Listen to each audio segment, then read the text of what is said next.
I'm Gurian Sherman. I'm a senior scientist at the Union of Concerned Scientists. I work on food and environment and agriculture issues. Okay, so a CAFO actually has a legal definition from the Environmental Protection Agency, but essentially what it is a way of raising our livestock and dairy animals in an industrial manner. What I mean by that is the animals are crowded together, and I mean they are like cheek to jowl, crammed together in essentially barns, open barns, where the food is brought to them. So unlike the past where animals could forage for their food, one essential component of CAFOs is the food has to be brought to them. The other component is this concentration of animals, the density of animals. And those have health implications because the animals are stressed, they're often exposed to their own manure, so they're often not healthy.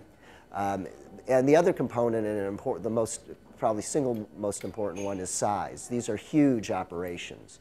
So the EPA definition of like the minimal size for a hog CAFO is 2,500, what they call finishing hogs, hogs they're fattening up for slaughter. Or for dairy cows, it's 700 dairy cows. Or for feedlot beef, it's 1,000 head of beef cattle.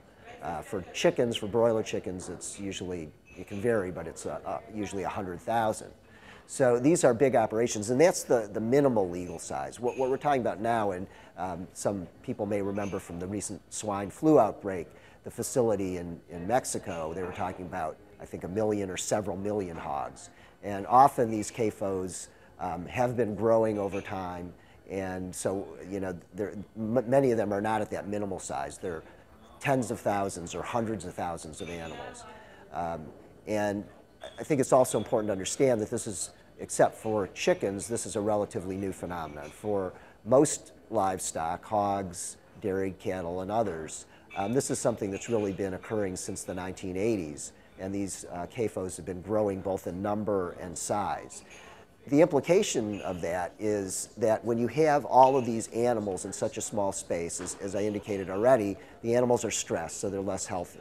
So they feed them routinely tons of antibiotics. And as a matter of fact, the biggest use of antibiotics in the US is to feed routinely livestock. So about 70%, we have calculated earlier in the decade, about 70% of antibiotic use is actually fed to livestock, and most of that is so-called non-therapeutically. What they call it is for growth promotion. And it's basically to keep the animals healthy because they're under so much stress, and because when animals are stressed, they're more vulnerable to disease, and because when they're crowded together, they can also share those pathogens much more easily. So, and on top of that, the big companies have demanded uniformity in the animals, so there's not much genetic diversity in those animals, and because of that, they can be more susceptible to disease. So it's kind of a perfect storm of health implications for these animals. So they feed them lots of antibiotics to try to counteract that. The implication for us is that these the pathogens like salmonella and others, foodborne pathogens that we can ingest in our food and can make us sick, can become resistant to these antibiotics, many of which are needed by us when we become sick.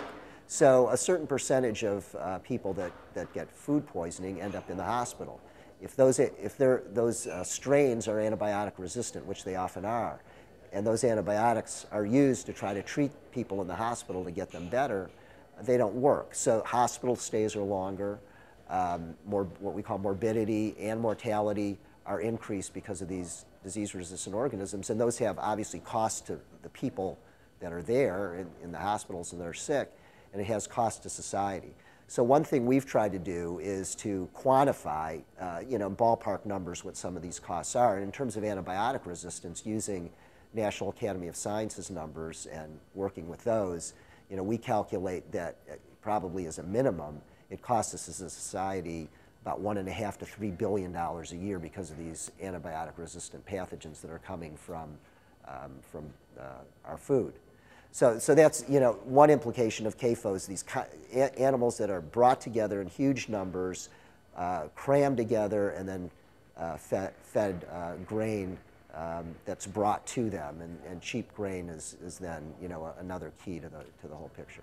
People might think, well, our meat is relatively inexpensive, our food in general is inexpensive, and it must point to, efficiencies in the system, so this is probably a natural outgrowth of technological improvement.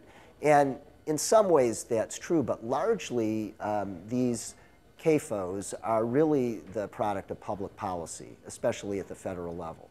And so what do I mean by that? One is, as I already indicated, they're completely dependent on cheap grain. Grain is probably, depending on the type of livestock, 60% or more for cattle, a little bit less, of the cost of producing these animals in CAFOs. So it's a major part of the expense of growing these animals. Well, the CAFOs get artificially cheap grain because our farm policies subsidize the production of grain. And they do it in a way that grain is often produced below the actual cost of production to the farmers, and then we as taxpayers reimburse the farmers for the cost of producing that grain, which is above the price that the farmers get.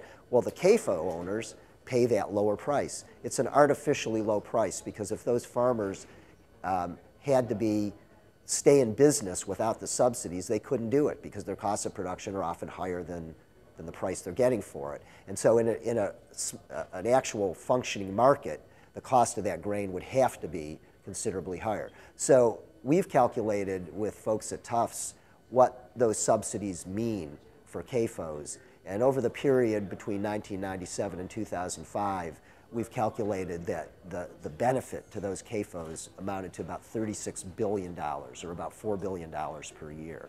And often a large CAFO, a single large CAFO, may benefit by several million dollars a year in terms of these indirect subsidies. So that's one thing that that's helped these CAFOs exist. Another is that CAFOs dump tremendous amounts of pollution, which have both environmental and public health implications, onto the rest of us as a public, and they don't pay for that pollution. Those economists call those negative externalities. And that pollution is often in the form of water pollution, air pollution, and again, that amounts to billions of dollars a year, which we've again come up with some preliminary numbers to back that up.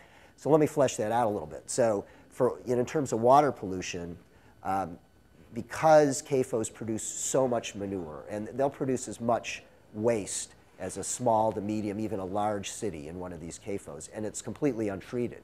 So they store it in these, what they call euphemistically, lagoons. They're huge lakes of liquid manure. They often rupture and flow directly into streams and water bodies, killing millions and millions of fish that we could otherwise be harvesting and as part of our food supply. It leaks under these lagoons into the groundwater, contaminating the water supply for rural Americans all over the country. These lagoons change the composition of the manure so that it goes into the air in the form of ammonia and then falls to earth in the form of acid precipitation or acid rain. That damages ecosystems, forests, and grasslands. But also, the ammonia forms something called fine particulates, which is a major component of smog.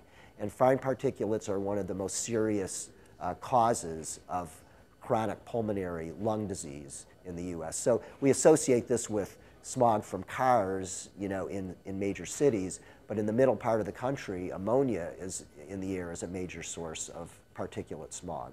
So we're paying for all of these things. So one thing we tried to do is to calculate what the cost would be if the CAFOs actually internalize those costs that they're now dumping on us.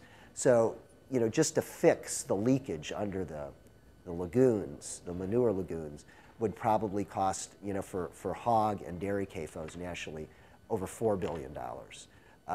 To properly spread manure onto fields so that it didn't cause water pollution and air pollution would cost CAFOs over $1 billion per year. So the costs are tremendous that are being dumped onto us. If we had no alternatives, maybe we'd kind of hold our noses and kind of bear it.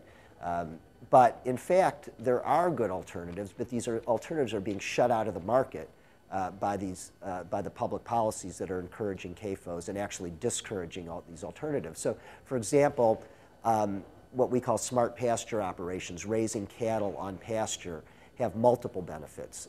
If it's done properly, which is always important, it largely eliminates water and air pollution. The pastures actually pull climate changing gases out of the air. They sequester carbon at much higher rates than the grain crops that are used to feed CAFO housed beef cattle or dairy cattle.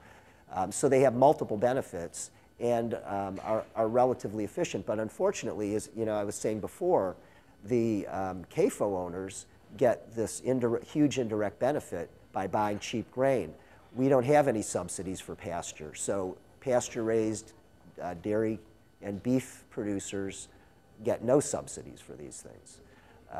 And so there's a number of policies, if we change them, would encourage these smarter operations. Hogs raised in on pasture, or what are called hoop barns, where they're not crowded together and they have bedding that they can have normal behavior in, so they're not stressed. They don't need antibiotics except rarely. But all of these small operations are being shut out of the market. And part of the reason for that is another aspect of public policy that's favoring these large operations. In 1921, an anti-monopoly, they called them at the time, antitrust bill was passed called the Packers and Stockyards Act. And this was supposed to keep the food processors who actually control the CAFOs through a contract system. It was intended to keep them from dominating the system economically. But what's happened is, and this has been shown by our Government Accountability Office in a number of studies since the mid-90s, is that the USDA is not enforcing that law called the Packers and Stockyards Act. And what's that's doing is allowing these huge processors to dominate the market.